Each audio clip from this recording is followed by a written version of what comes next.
with us tonight. If there be any visitors from the area, I want to very clearly say we don't make any arrogant claims that we have all the answers. What we will very confidently say is we know where all those answers can be found. And that's in God's Word, and that's what we've come to study tonight, and encourage you to open your Bibles and turn from one passage to the next as we read and hopefully apply them correctly so that we can be better after having been here. We've been looking at, I guess, the idea of we want to increase our faith. We want to be stronger. We want to be more convicted. We want to be able to face temptation well. We want our faith to be stronger for those tough things that we have to endure as children of God in an evil world. And it would be so easy for us to talk about God's grace. That would increase our faith, right? This incredible blessings that God has given us that we can't earn. That would increase our faith. It would be easy to talk about God's mercy. The fact that there are consequences of our sin, namely spiritual death, that we don't have to face. That could increase our faith. We could talk about God's love that makes all of that possible. And our faith would increase, and we would be appreciative of lessons like that, and they're necessary lessons. But there are things that plague us. There are things that make life under the sun hard when you are striving to live godly. If we all throw ourselves to the wind and live a worldly life, but when you're striving to please Him, and there are things that we know that hinder us in that, we don't do ourselves any favor to ignore them. As unpleasant as they might be, as uncomfortable as they are to speak and to hear. But there are things we have to deal with. There are things for our faith to increase. There are things we have to handle a little bit better. And so that's what we want to do tonight. We kind of started last night with the idea of self-control. We're going to kind of just jump on that back and go a little farther. But the idea of self-control, we talked about we have to control our actions. We talked about how our actions are, except for some of those knee-jerk things, some of those instinctive things, most of our actions just across the board are things that spring from the mind. Control our thoughts, and we control our actions. And we looked last night at we are in control of that. We have to be in control of our thoughts and actions. So I want to go a little bit deeper tonight. Let's just pick out one of those thoughts that we have to control. Because if we don't, those thoughts will produce fruit that will separate us from God, destroy our reputation, destroy maybe even our own self-respect, how we feel about ourselves. So we're going to look tonight, as Kyle's already mentioned, we're going to look at the idea of lust tonight, the reality of it, and the reality of what you and I can do as we struggle and fight with this. Just a couple of preliminary statements. Lust is kind of public now. Things that used to be hidden and in brown paper bags, it's just out in the open. Our culture kind of mesmerized by carnal appeals. And everybody's caught on to that. Hollywood's caught on to that. The advertising agencies have caught on to that.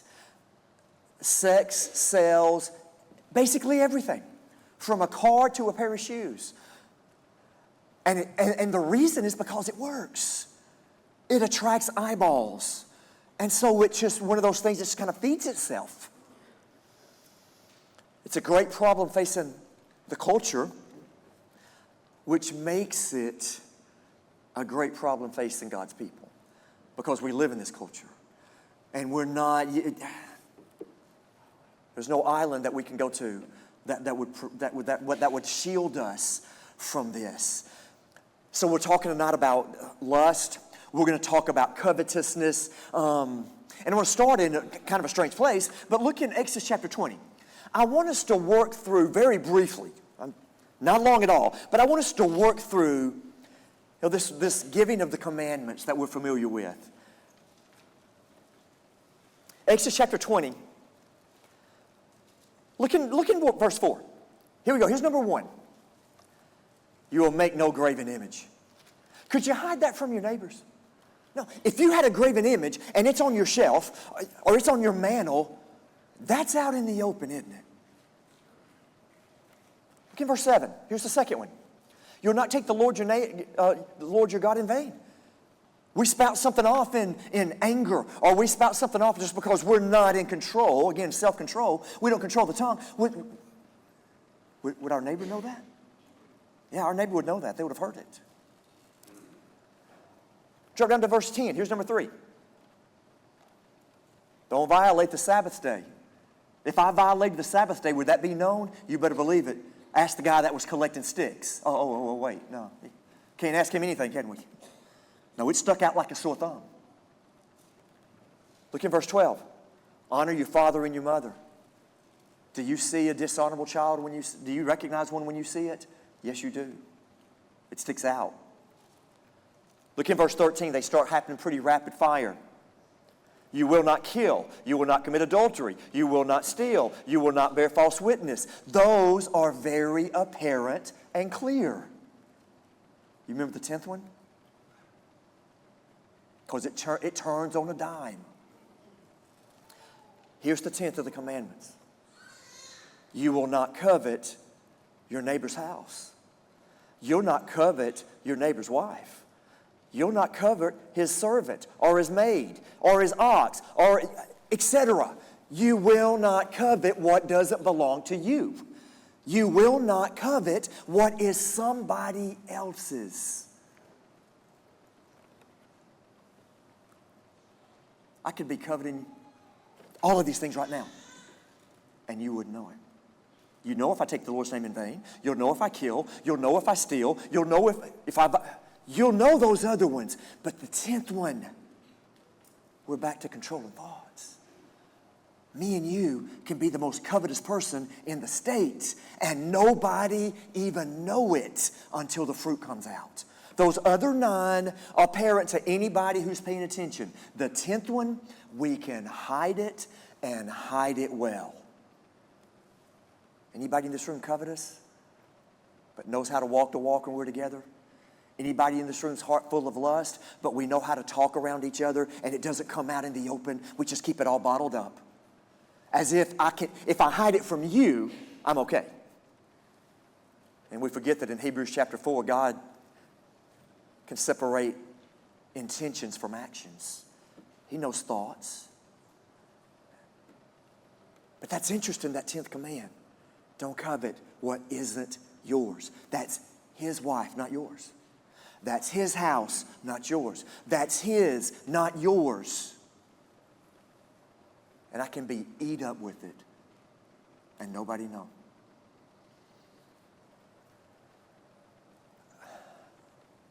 Materialism, greed, that never-ending cycle of the dog chasing his tail of more and more. Pornography, immodesty that feeds it, the immorality and impurity that comes off of it. We're talking about that. That's what we're looking at tonight. Just kind of throw it all in a big bucket and try to hopefully be better and increase faith when we face temptation tomorrow. We're talking about just a working baseline definition, an intense desire for something. Now, what's the something? Well, there's where the individual comes in, isn't it? But this intense desire for something. What makes this so hard is, number one, it's something that you never really outgrow. It's just that the something changes. 4-year-olds intensely want something. 7-year-olds intensely want something. 11-year-olds, 15-year-olds, 25-year-olds, 70-year-olds. This idea of just intense desires, if we're breathing, we're going to have to fight it. It's just that all along the something that we desire changes. But we've got to be able to deal with it. A second thing that makes it hard is it's so subtle. Just play.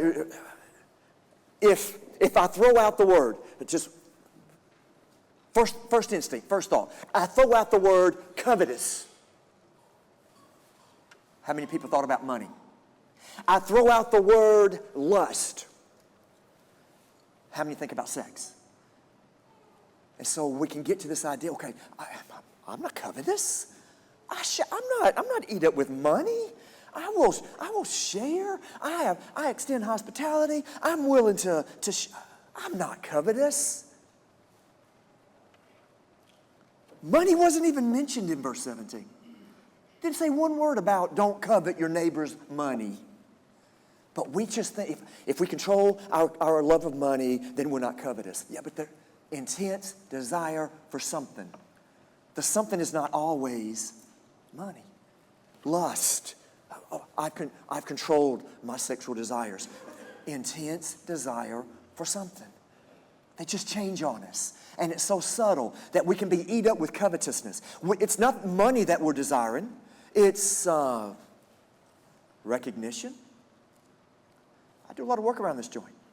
Always talking about brother so-and-so and sister so-and-so. When are they going to notice what I do? You know what that is? That's covetous. That's desiring something. We might not be eat up with money, but we sure would like some praise. I want people to know what I did. Attention. Maybe that's what we covet after. Maybe that's why we go to the internet and post pictures of what we are about to eat for supper. Are we that important? No, but we do it, don't we? We're after something. We're desiring something. What's your something? What's the intensity of those somethings? We didn't invent this stuff. 2 Timothy chapter 3, false teachers from long ago, creeping into houses. And then there are people being led away with various lusts. 2 Peter, false teachers speaking great swelling words of vanity, emptiness, nothing. But they are alluring people through lust of the flesh, through lasciviousness. False teachers have had a lot of success with this. The idea of just do what you want. 2,000-something years this has been going on plus. This is the world we live in. Lust of the flesh, lust of the eyes, pride of life. No, we didn't invent this stuff. It's not our generation and our generation only that has dealt with it. Turn to James chapter 1. James chapter 1. James 1.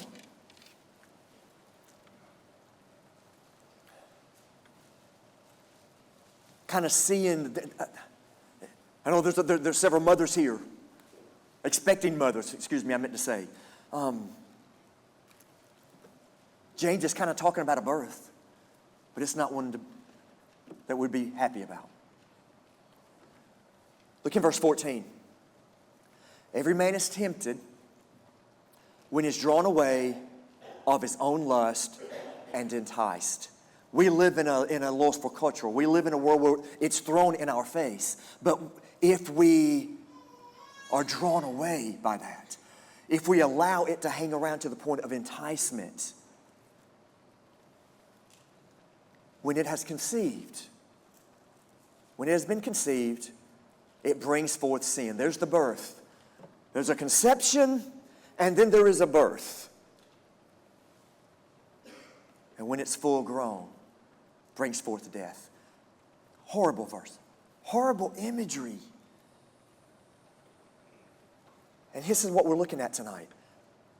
It's real. It's constant. It's this never-ceasing, constant change of the something. And it comes with an incredible, expensive price. If you could go back, imagine going back to Jericho. We talked about Jericho last night, the night before, I've forgotten. They're all blending together to me. If you could go back and talk to Achan, enticed. He saw something and he took it. Lust conceived.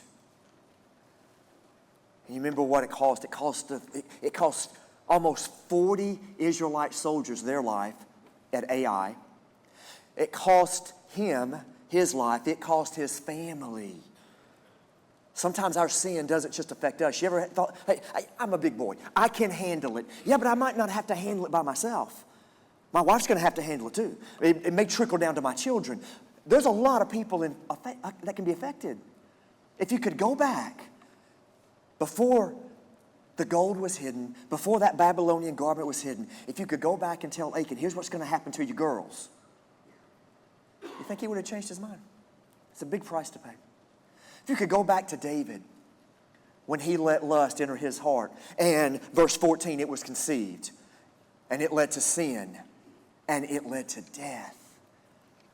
If you could go back to a good man about 30 minutes earlier on that porch and say, you hang around here, you're going to bury 4 sons.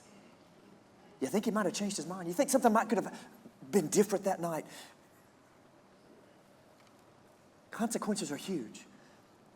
As uncomfortable as it might be, that's what this leads to if we don't control ourselves. So turn to Proverbs chapter 5 with me. Proverbs chapter 5. Serious topic, needs serious answers, so let's let the wisdom from above do that for us. Let's let it edify us concerning this. Let's just let God talk about it, because he doesn't ignore it. We looked at 3 or 4 passages we've already looked at. Lust is all over the scriptures. God didn't ignore that because he knows we can't ignore it. Proverbs chapter 5 is in that long section where there's a father who loves his children and he's trying to get their attention. Look in chapter 5, verse 1. My son, listen, pay attention to my wisdom. Incline your ear to understanding so that you can be preserved.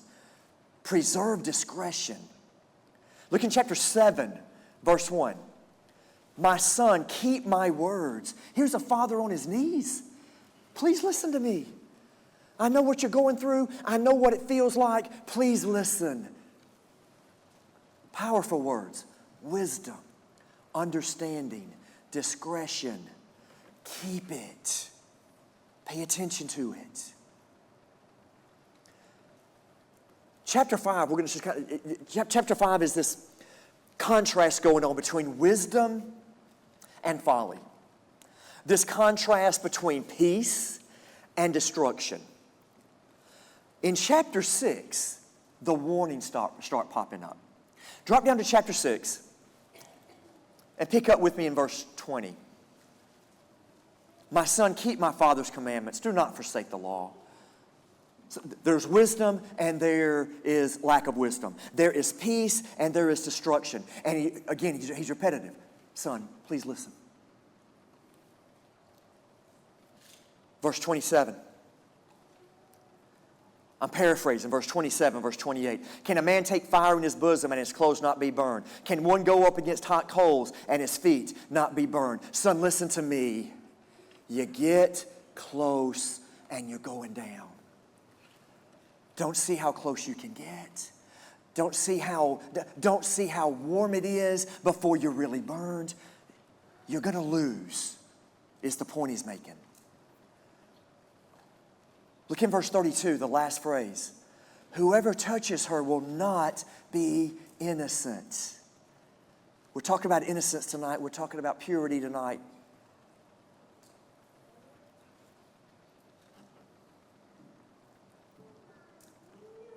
Look in verse 32. Look at the last phrase there. He that does it destroys his own soul. Verse 29, he will not be unpunished. Verse 32, there is a soul to be destroyed. That's how serious the topic is. That's why we can't ignore it.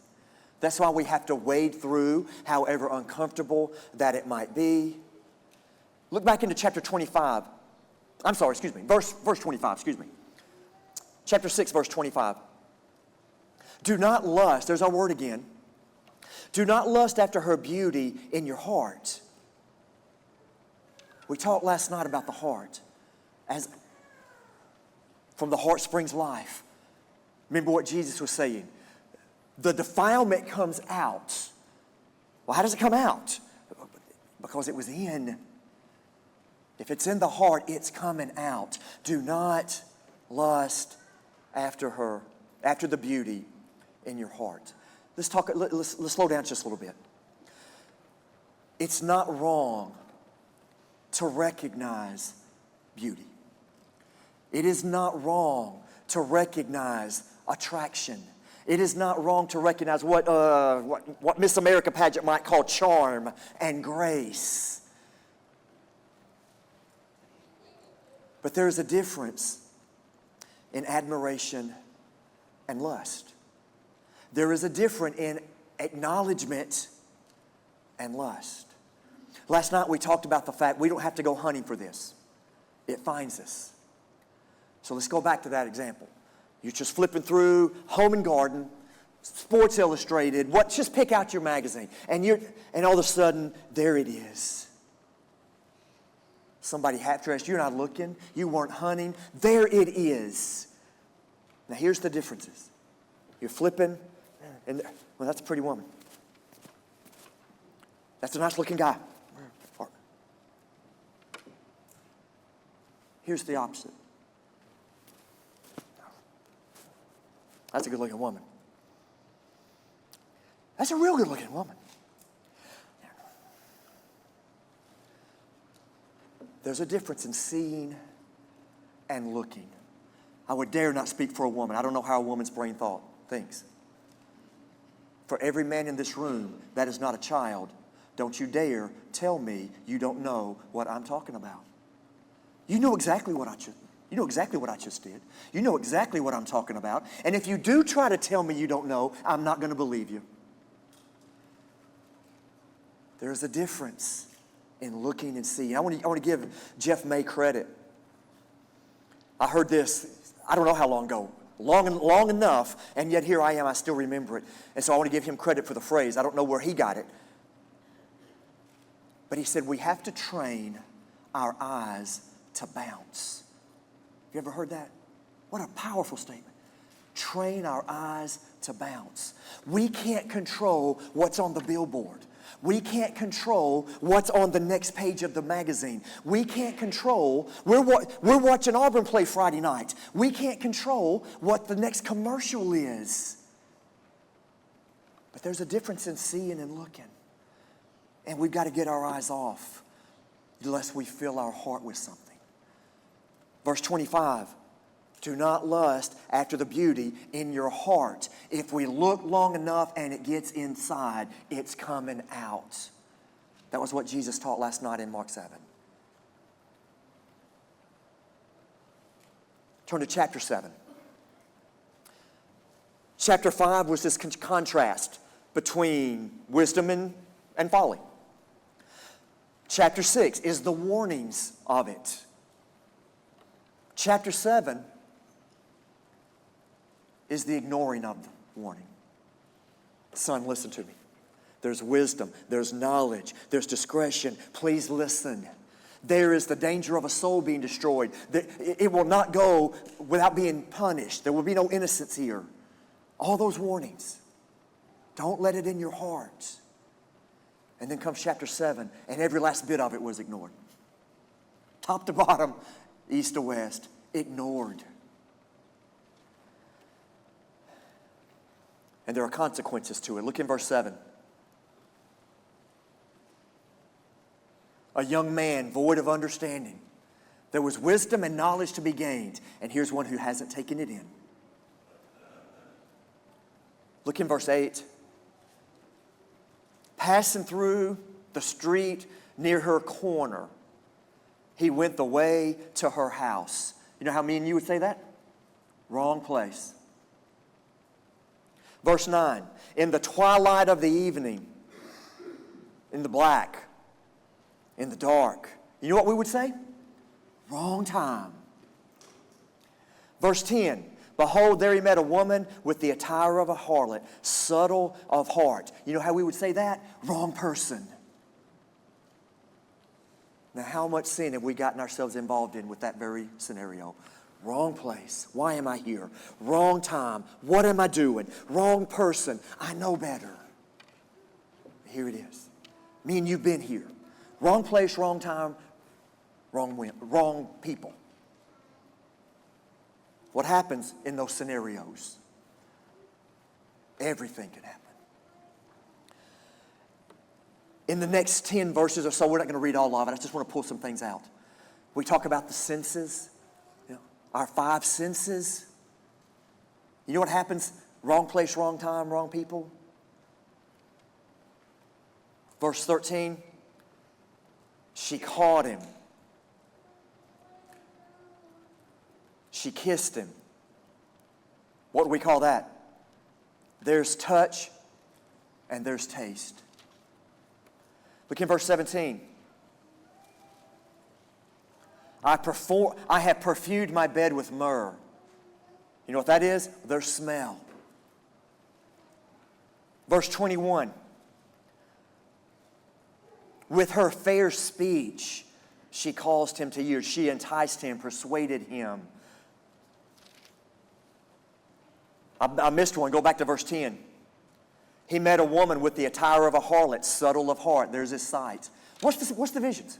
We see, we taste, we hear, we smell, we touch, and she's got all of them.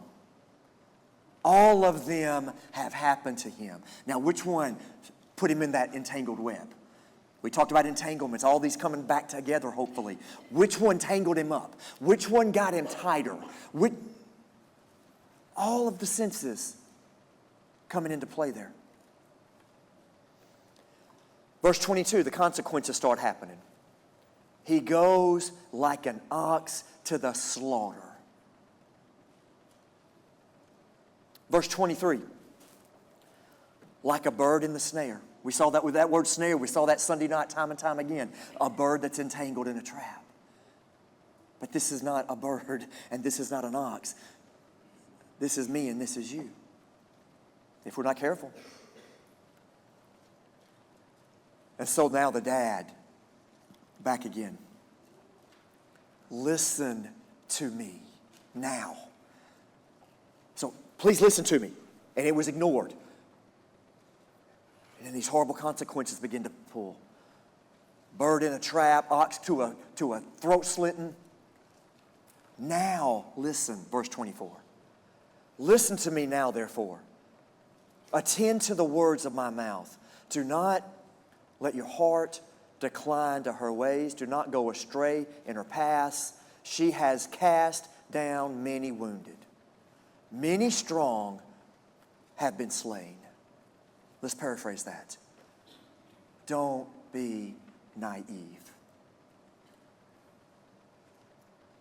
To the unmarried here, wherever you are, whoever you are, stronger people than you have gone to this slaughter. Stronger people than you have gotten caught in this snare.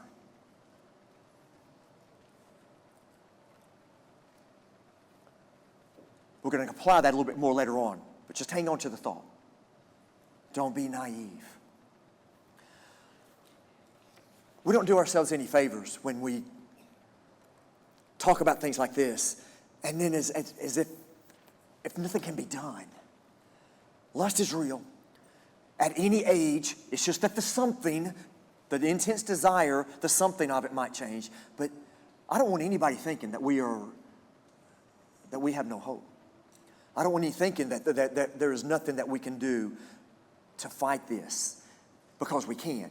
But we've got to offer more to people than, hey, just don't do it. Hey, coveting is bad. Hey. Lust is bad. Oh, that's a bad snare. That's okay. What do we do? How do we handle it? How do we be better at it? How do we fight it better? What are nuts and bolts? Whatever the something might be, whatever the intense desire is leading us to, how do we deal with it? Let's spend some time looking at that. And let's start with the most obvious ones. We're going to have to increase our faith. There's got to be more study. Look in 2 Corinthians chapter 3.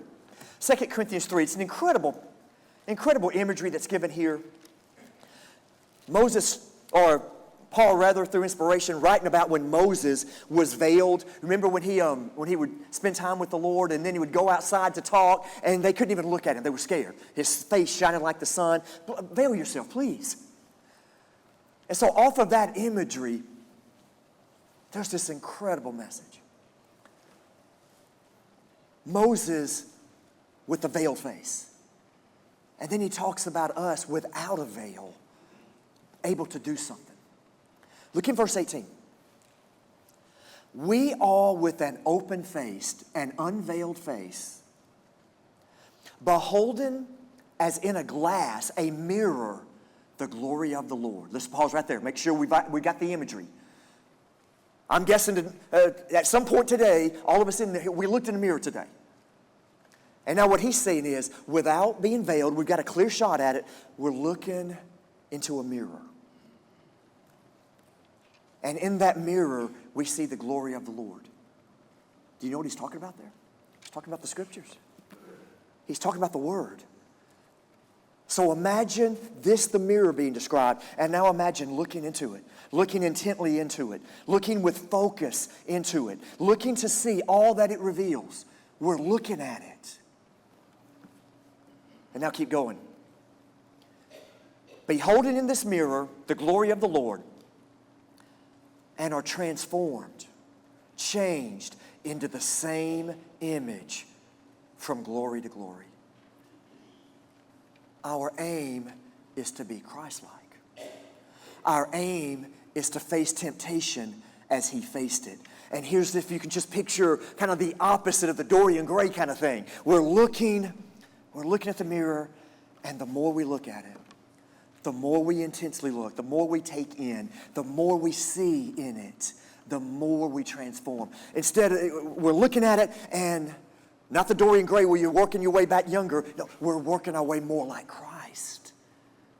We take on his glory by looking to see who he is, what he wants, what he did, how we behaved, how we responded. You want to face temptation better? Then we've got to become more Christ-like. How do we increase our faith? Same way we got our faith, just more of it. Faith comes by hearing. The more we understand God's word, the greater strength we have to overcome whatever those desires may be.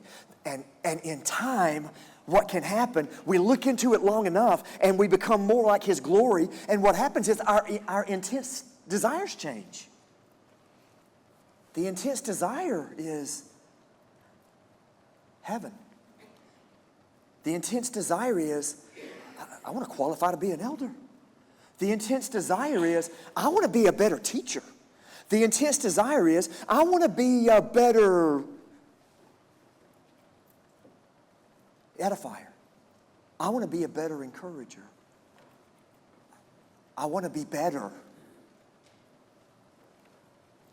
The desire of our heart changes. The things we intensely want can change. We can't be any more perverse than our heart will allow us to be. And so we come back to the text to change our heart. Without this, as simple as this is, without this lust management, probably not going to happen. Without this, very unlikely that we'll be working very hard on self-control. But they work together. Another one that we will go through very quickly.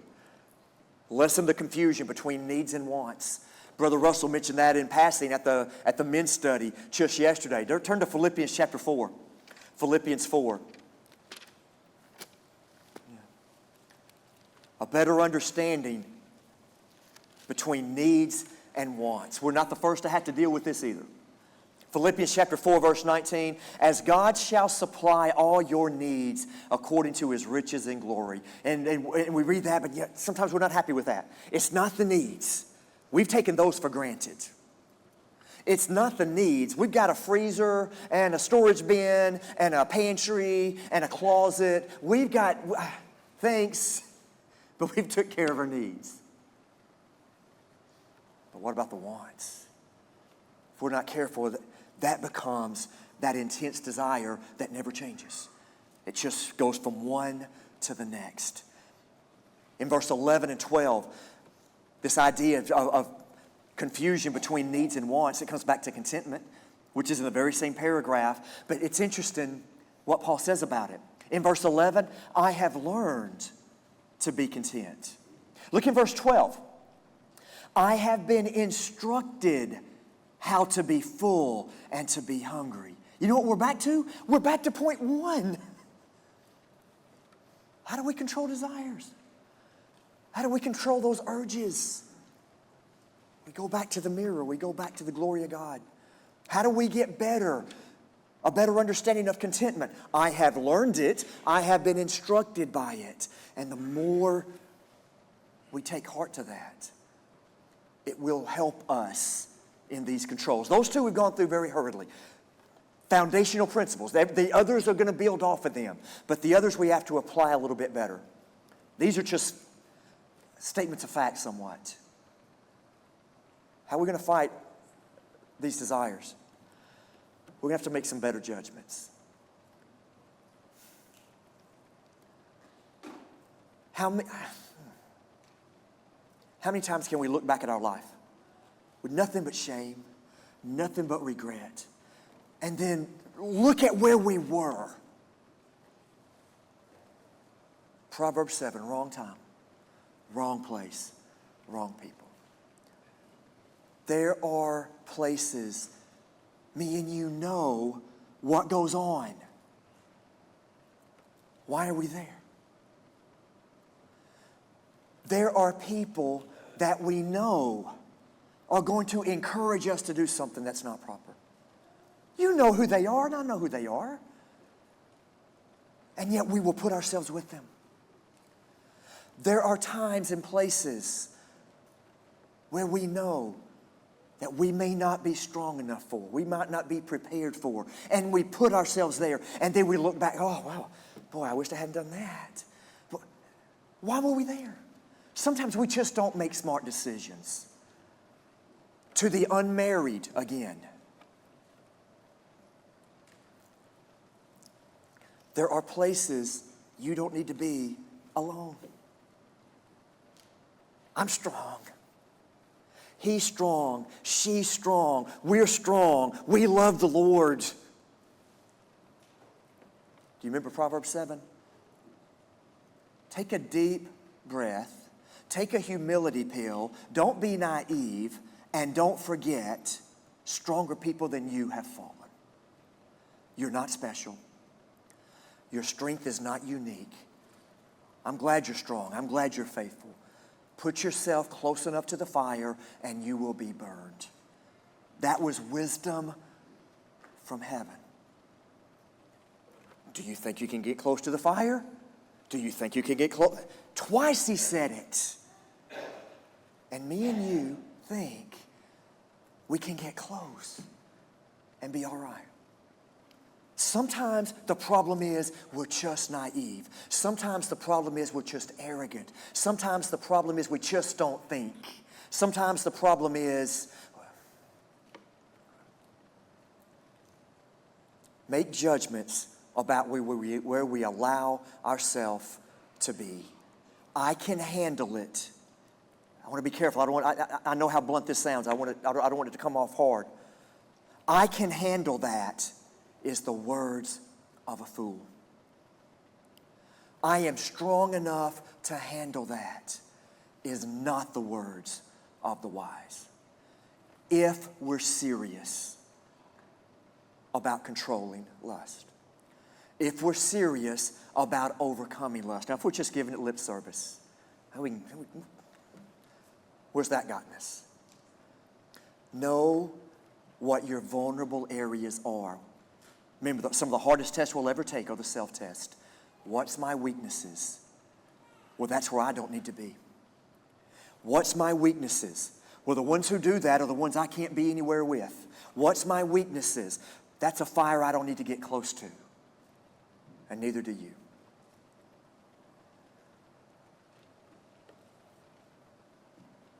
How do we fight it? Some things got to go. We talked about it last night. I told you last night, tonight, kind of blended together. Right hand, pluck it off. Right eye, pluck it off. And we talked about, we can beat around that, and all we want to talk about maybe is, that's symbolic. Yep, okay, it is. What's it symbolizing? Here's what it's symbolizing.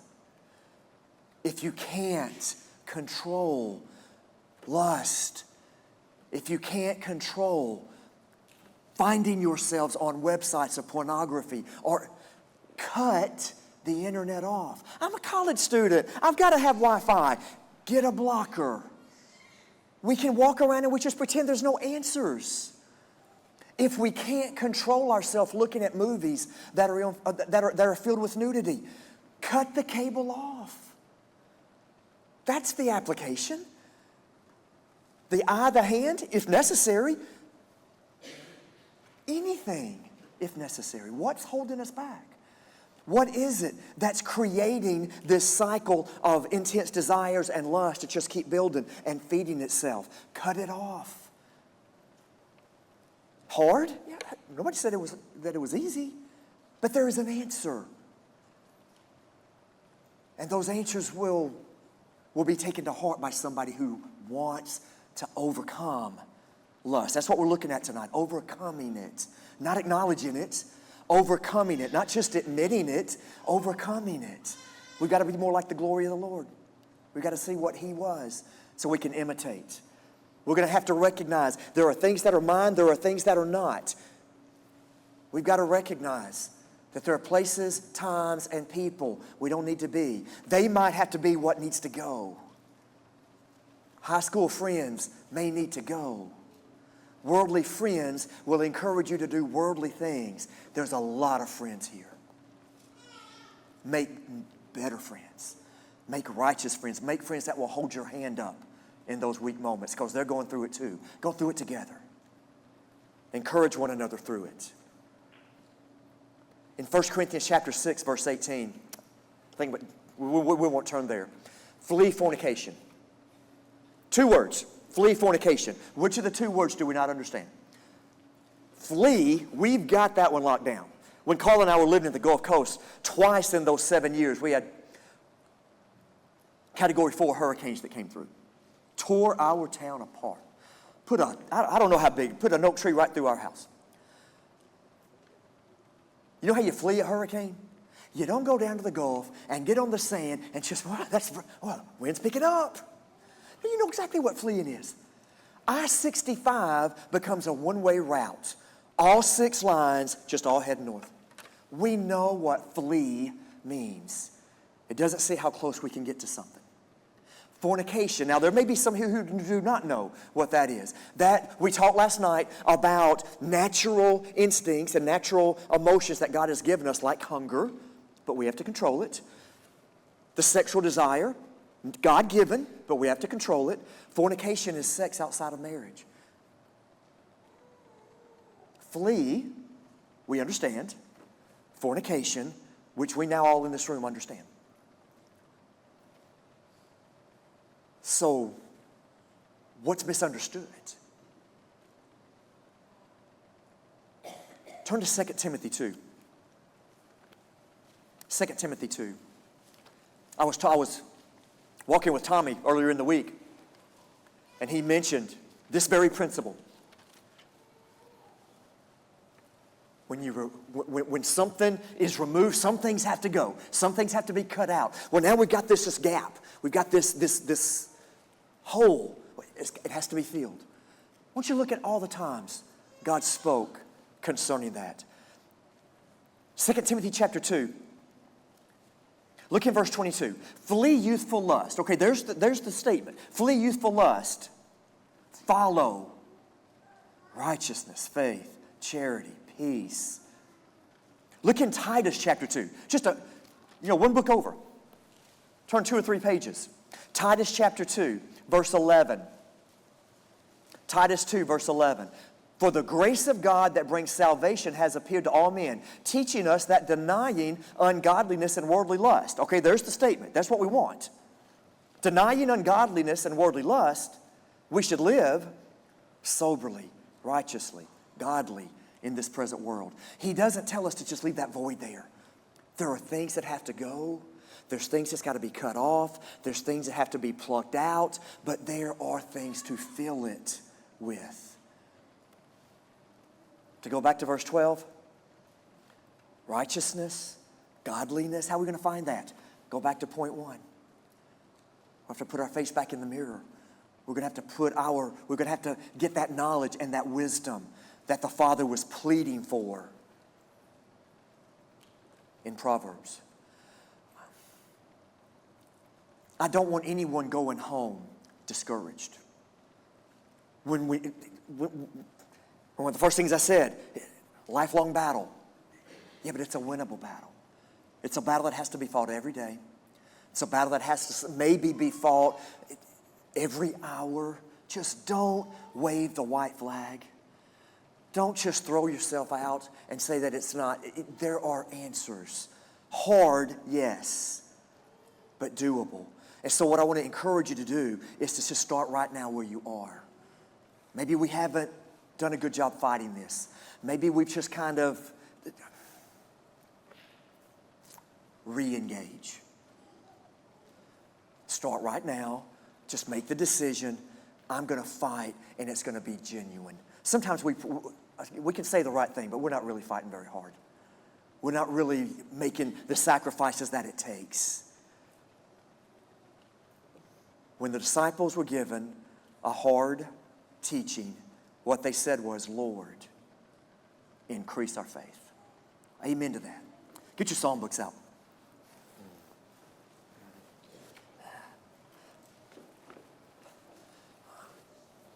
The proverb said that that you couldn't stay innocent.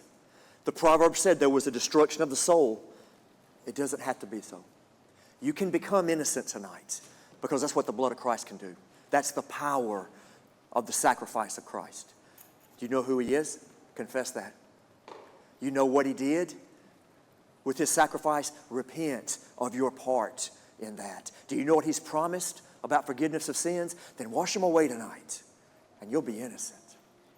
For those of us that are Christians, but maybe this is us, an intense desire that we hadn't fought very well. An intense desire that maybe we've given ourselves over to, but not anymore. We're going to repent, first of all. They're at the seat. It might be you want the prayers, you want us to call your name out. That'd be a wonderful thing. But we can go home innocent. Or we can go home and do the same thing. Continue to just let the lust, let the desires fill our heart. But James 1, the first passage we read, there are consequences. And I hope none of us would make that choice. If we can help you, do it while we stand and sing.